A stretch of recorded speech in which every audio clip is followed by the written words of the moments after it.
Hello students, hope all of you are well. So today we will start with our next topic, that is the Gauss divergence theorem. In my previous video lecture, I have told you about the Green's theorem and how to evaluate an integration from a single line integral to a double integral with the help of a Green's theorem. So before we go to this topic, please follow the previous video lecture. Let's start with this now. So what is the statement of the Green's theorem? First try to understand it. Say capital F be any vector point function having continuous first order partial derivatives in the volume V bounded by a closed surface S. Suppose हमारे पास एक surface है, कोई भी एक surface है, अगर कोई surface को हम लोग क्लोज्ड कर देंगे तो वो क्या करता है, एक वॉल्यूम V को बाउंड करता है. तो यहाँ पे हम लोग देख सकते हैं, मैंने एक ड्रॉ किया है. सपोज एक सरफेस है जहाँ पे दोनों अगर सरफेस हम लोग चूज कर सकते हैं. ये एक होता है अपर सरफेस जिसको मैंने S1 से लिखा है और दूसरा है S2 जो है आउटर सरफेस. तो ये दोनों सरफेस ये रीजन को क्या कर रहा है, बाउंड कर रहा है, एक वॉल्यूम को बाउंड कर रहा है. इसके अंदर जो वॉल्यूम है वो है V. तो अगर ऐसा कोई डायग्राम हम लोग को मिलता है तो हम लोग वहां पे ग्रीन्स डाइवर्जेंस थ्योरम को अप्लाई कर सकते हैं. And what is the statement of the divergence theorem? That is triple integration over the volume divergence of f dv that will be equals to double integration over the surface f dot eta cap ds. Divergence of f dv will be equals to f dot eta cap ds. Divergence will happen over the triple integration.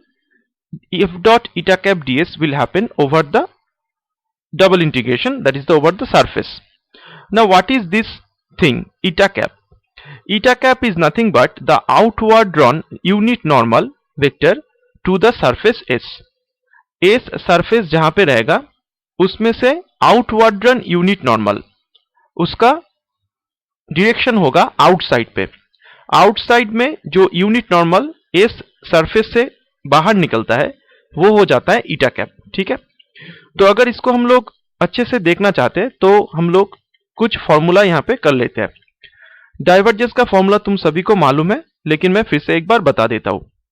Suppose F be a vector point function which is a vector valued function for three variables x y z, then that is nothing but the vector point function that is f1 i cap, f2 j cap and f3 k cap be the vector point function. Then divergence of the vector point function is nothing but grad dot v. Grad dot v, grad is nothing but the vector differential operator, that is I cap del del x plus j cap del del y plus k cap del del z dot f1 i cap, f2 j cap, f3 k cap. Now I dot I, j dot j, k dot k, that will be equal to 1. So this will be del f1 del x, del f2 del y and del f3 del z. So this is nothing but the divergence of f. तो divergence तो निकल गया. अभी दूसरे side पे है ds. ds का मतलब क्या होगा? dv होता है एलिमेंटरी वॉल्यूम जो होता है dx into dy into dz, और ds क्या होगा? ds हो जाएगा सरफेस का एलिमेंटरी सरफेस. तो अगर हम लोग xy प्लेन में उसका सरफेस निकालेंगे तो वो हो जाता है dx इंटू dy. अगर xz प्लेन में उसको सरफेस निकालना है, xz है हमारा प्लेन, उसके ऊपर सरफेस है, तो वो हो जाएगा dx इंटू dz. अगर yz प्लेन या फिर उससे पैरेलल कोई सरफेस है तो वो इंटीग्रेशन होगा with respect to dy dz. तो ds का वैल्यू चेंज हो सकता है. It may be dx dy, it may be dy dz, it may be dx dz dx, but the volume is fixed, that is nothing but dx dy dz. So let us start with the problem. Say we have to find out, it is a very simple problem I have given to understand this. Find the volume V bounded by the divergence theorem, that is triple integration over V divergence of f dv, where f is nothing but this vector point function bounded by the plane x equal to y equal to z equal to 0 and x equal to y equal to z equal to 1. So if we draw this in the xyz plane, it will look like a cube. Okay na? It will be look like a cube where these are the points of intersection. ये 1 1 point हो जाएगा 1 0 0, ये हो जाएगा 0 1 0 0 0 1, क्योंकि मैंने z axis को ऐसे लिया है इसीलिए ये ऐसा होता है. ठीक है, ये हो जाता है क्यूब का एक स्ट्रक्चर. तो ये क्यूब के स्ट्रक्चर के ऊपर हम लोग को इसको इंटीग्रेट करना है, वॉल्यूम इंटीग्रेशन करना है. तो वॉल्यूम क्या होता है? एलिमेंटरी वॉल्यूम वो होता है dx dy dz elementary volume. तो पहले सिंपली हम लोग क्या करेंगे, इसका डाइवर्जेंस निकालेंगे।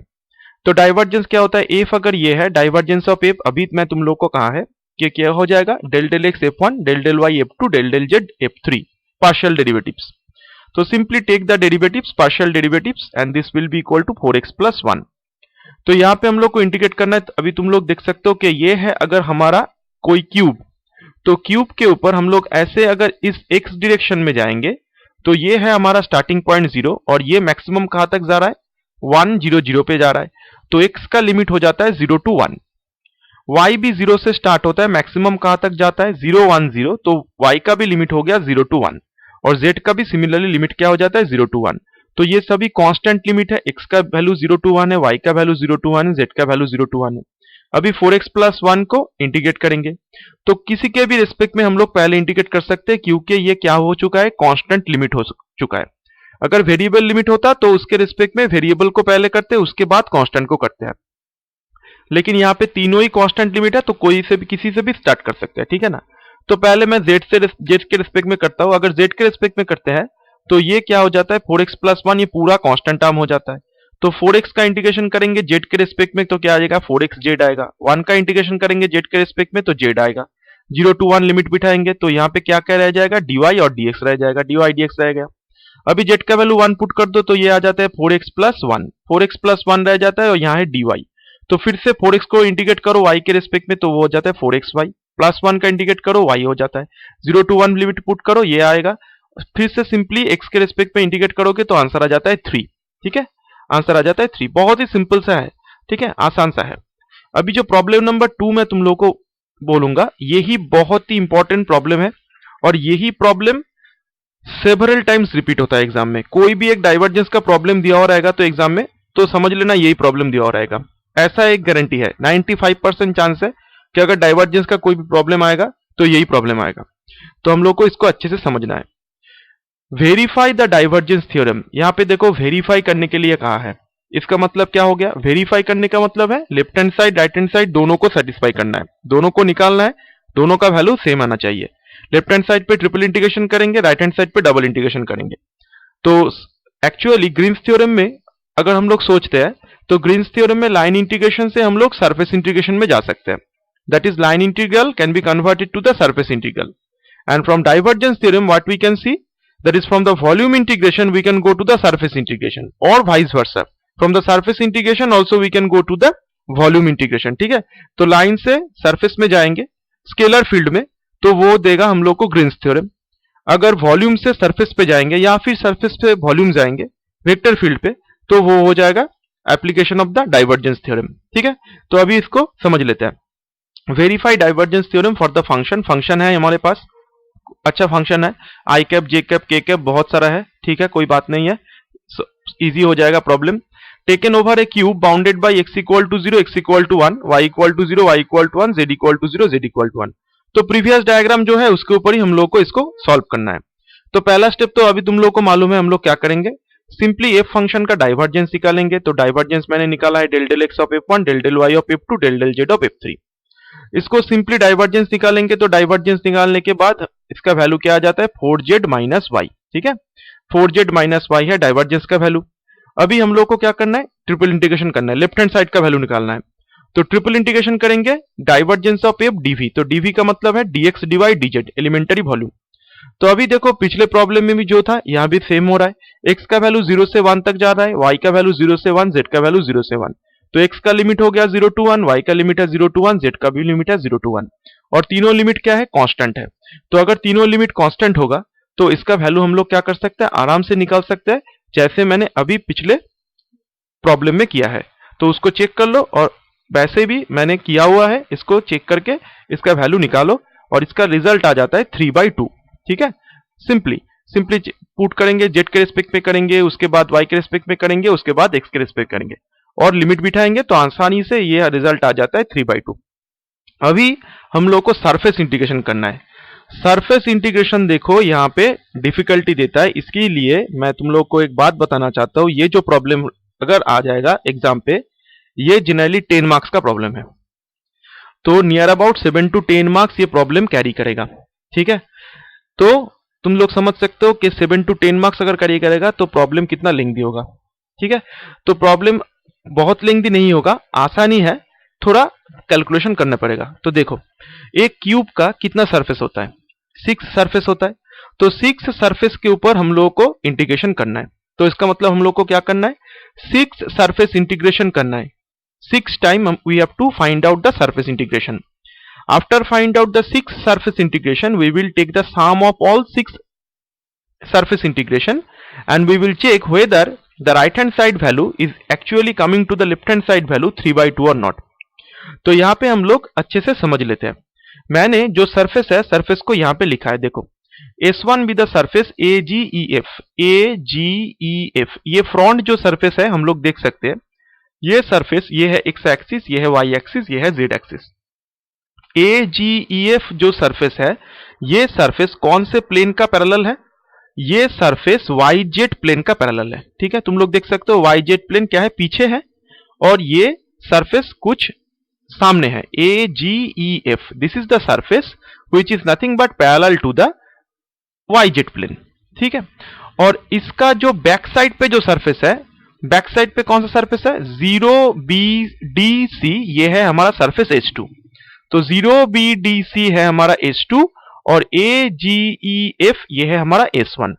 ऐसे करके मैंने S3 S4, S3 क्या है BGED, तो BGED ये सरफेस है हमारा S2 S3 सरफेस।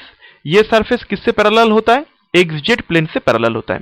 तुम लोग देख सकते हो ये सरफेस XZ प्लेन से पैरेलल हो रहा है।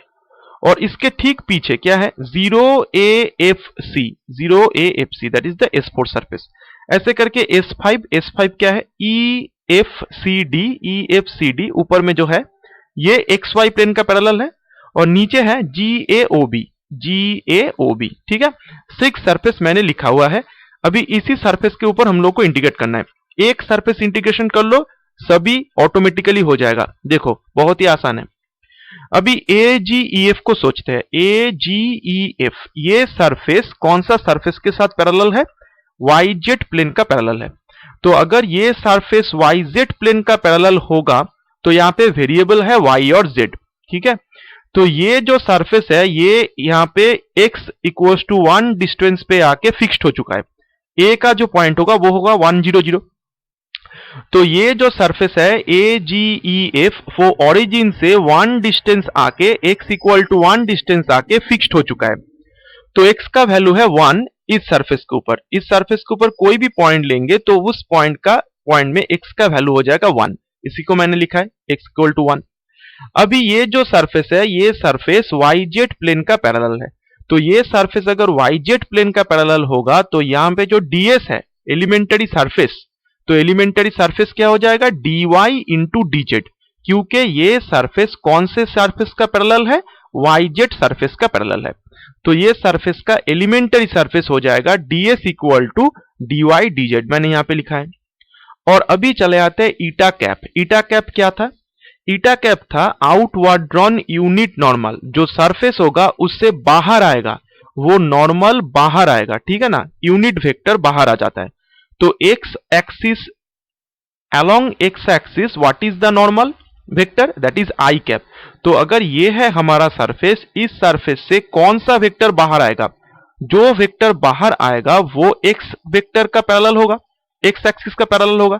इस सरफेस से कोई वेक्टर अगर बाहर आ जाता है, बाहर आएगा, आउटवर्ड आएगा, तो पॉजिटिव x एक्सिस के ऊपर आएगा वो। ठीक है, तो वो x एक्सिस के पॉजिटिव डायरेक्शन पे आ रहा है, और x एक्सिस के पॉजिटिव डायरेक्शन पे यूनिट वेक्टर होता है आई कैप। तो unit outward the normal to the surface AGEF will be i cap. तो eta cap will be i cap. तो x इक्वल टू 1 हो गया, eta cap equal to i cap हो चुका है, ds equal to dy dz। तो f का value हम लोग को मालूम है, x का वैल्यू 1 पुट करेंगे और dy dz के रिस्पेक्ट में उसको इंटीग्रेट करेंगे और ईटा कैप हो जाएगा आई कैप। तो आई कैप डॉट आई कैप क्या हो जाता है, 1 हो जाता है। तो बाकी आई कैप डॉट जे कैप, के कैप डॉट जे कैप कुछ वैल्यू भी नहीं रहेगा, तो एक सिंगल लाइन में इंटीग्रेशन हो जाता है। तो यहाँ पे आई डॉट आई 1, तो यहाँ पे आ जाता है 4z dy dz। तो 4z dy dz है तो z के रेस्पेक्ट में इंटीग्रेशन करेंगे, 0 to 1 लिमिट पुट करेंगे वो आ जाएगा 4z² 2 2 कैंसिल आउट होता है, 2 से 4 कैंसिल आउट होगा तो 2z रह जाएगा, तो 2 इंटू 1 हो जाता है। फिर से y के रिस्पेक्ट पे इंटीग्रेट करेंगे, 2y आएगा, y का वैल्यू 1 पुट कर दो, 2 आ जाता है, तो इसका वैल्यू आ गया 1। दूसरा सरफेस पे चले जाते हैं, H2 सरफेस। अभी देखो OBDC तुम लोग सोचो डायग्राम से, OBDC है हमारा दूसरा सरफेस H2। तो अगर ये है H2 सरफेस तो इसका मतलब ये सरफेस पे x का कोई मूवमेंट ही नहीं हुआ है, ठीक है ना। ये सरफेस सिंपली yz प्लेन को ही दे रहा है, ये सरफेस yz प्लेन के अंदर ही है, तो यहाँ पे x का कोई मूवमेंट ही नहीं है, तो x का वैल्यू क्या हो जाएगा इस सरफेस के ऊपर, 0 हो जाएगा। x का तो कोई मूवमेंट नहीं है ना, OBDC ये सरफेस के ऊपर x का कोई मूवमेंट ही नहीं है, तो वहां पे x का वैल्यू हो जाता है 0, ठीक है। अभी ये सरफेस yz प्लेन के ऊपर है तो ds का वैल्यू तो dy dz ही रहेगा, जैसा इस सरफेस का हुआ था, ठीक है। तो ये वेरिएबल ds हो जाएगा dy dz, वो भी सही है। लेकिन आउटवर्ड रन नॉर्मल क्या होगा, तो आउटवर्ड रन क्या होता है, इससे बाहर जाएगा, इस सरफेस से बाहर जाएगा, तो इस सरफेस से अगर बाहर जाता है तो इस डायरेक्शन में x होता है पॉजिटिव, तो उल्टा डायरेक्शन में x क्या होता है, नेगेटिव होता है। तो उल्टा डायरेक्शन में अगर कोई यूनिट वेक्टर बाहर जाता है तो उसका मतलब वो यूनिट वेक्टर क्या होगा, माइनस आई कैप। तो OBDC से जो वेक्टर बाहर जाता है वो हो जाता है माइनस आई कैप, ठीक है।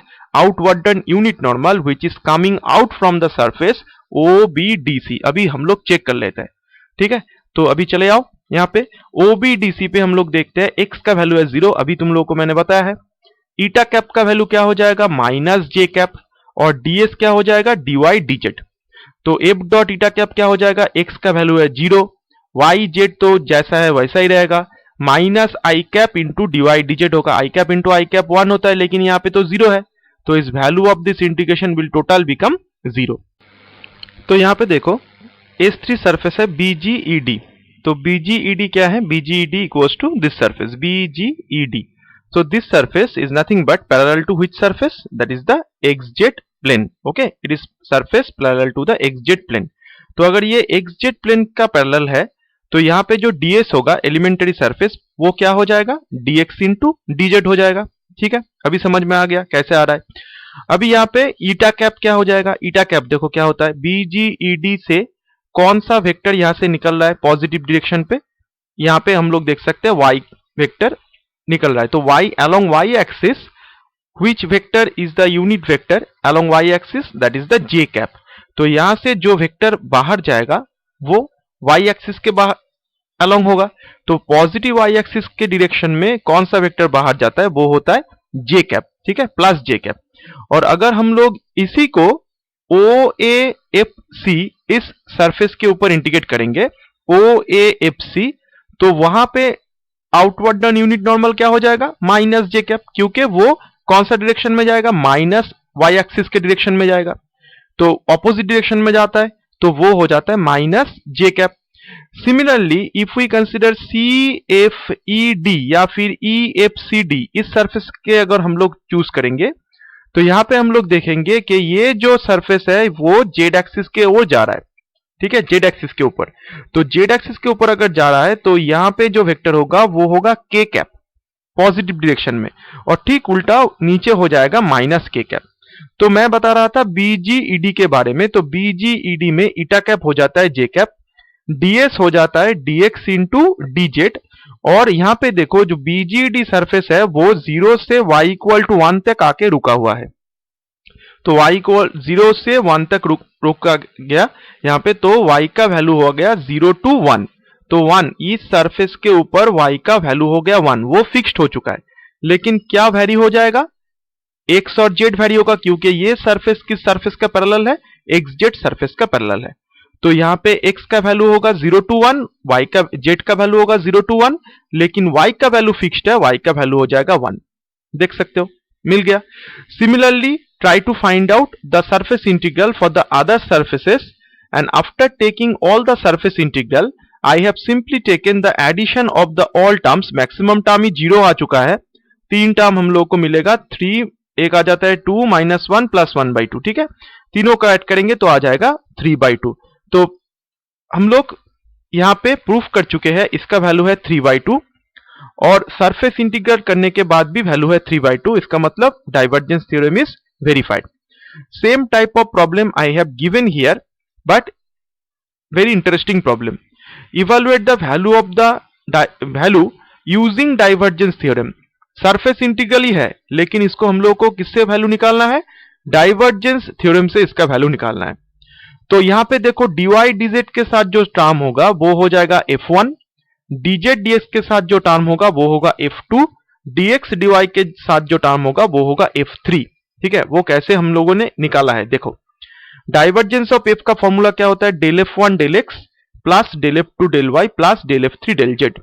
और f into eta cap ds क्या होता है? अभी मैंने तुम लोगों को पहला ही जो प्रॉब्लम है यहाँ पे क्या बोला था, यहाँ पे भी देखो वही सेम क्यूब है, 0 to 1 0 to 1 0 to 1, तो क्यूब का इक्वेशन है.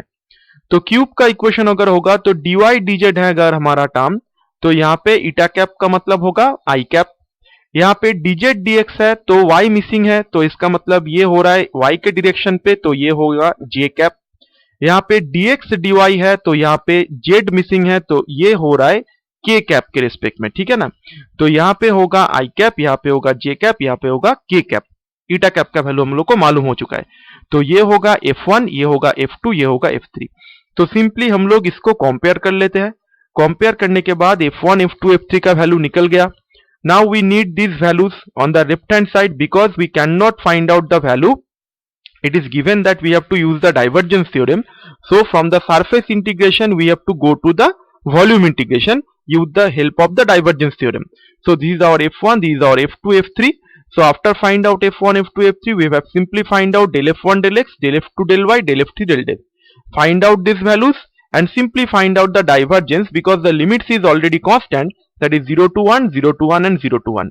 So find out this value and after find out this we have come to the end, that is this equal to half. तो ये हो जाता है डाइवर्जेंस थ्योरम का end. Clear. Now we have left with exactly one theorem, that is the Stokes theorem. After this we will go back to the differential equation again and with another approach, that is the power series solution.